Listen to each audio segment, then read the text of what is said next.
Magandang hapon po mga kaibigan. Ang rinuruto po natin ay adobong siswan. Sa Tagalog, ito yung tinatawag nilang adobong manok. Okay? Ito nga po pala si John Danan, ang inyong chef for today. Igaw-gaw lang po natin sa tamang gawgawan ng kardero. Ayan po mga kaibigan.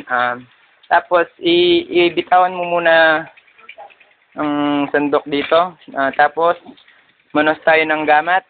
Ayan po, para sterile po pagdating sa kainan, kailangan yung kamay mo sterile at free from germs or bacteria. Pagkatapos po, medyo nagpiprito po natin ng ang adobo. Ilagay na po natin tong matuling na to. Yung matuling na yan, yung tawag niyan ay sauce. Sauce 1. Okay. Kalakalalay lang po natin ibuhos. Ayan. Habang binubulis po natin, kalakalalay lang. Tignan nyo naman po yung sarap at amoy at aroma ng ating niluluto. Ayan. Ayan, tapos ng mabulot, mga kaibigan. Lagay na po natin sa tamang lalagyanan.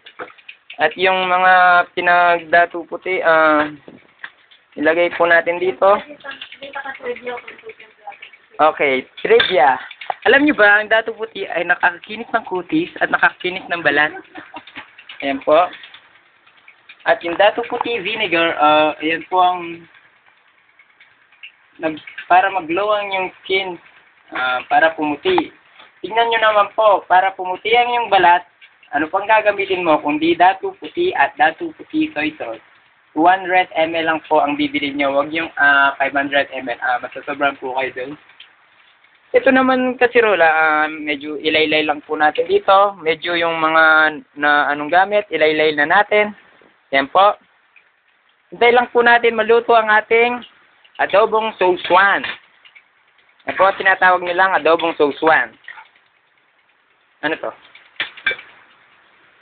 Ari! Yan. Di ko po alam mga kaibigan, mapali yung sakit ng kardero. Ayan. Tapos medyo ilaylay lang po natin. Ayan. Medyo ikabit natin dito, linisin, baka may bakterya. After 5 minutes po mga kaibigan, magbabalik tayo. Commercial muna natin sa mga commercial ads.